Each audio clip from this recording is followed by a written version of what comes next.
Hi, gandang gabi po. Kain po tayo.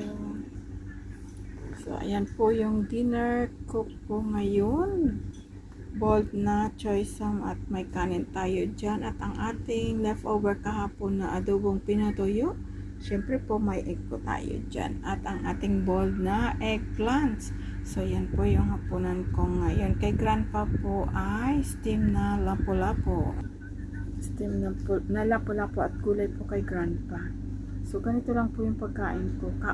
Kamayan portion kasi dito pa ako sa kwarto ko. Ayan. Board lang po yan. Kain po tayo.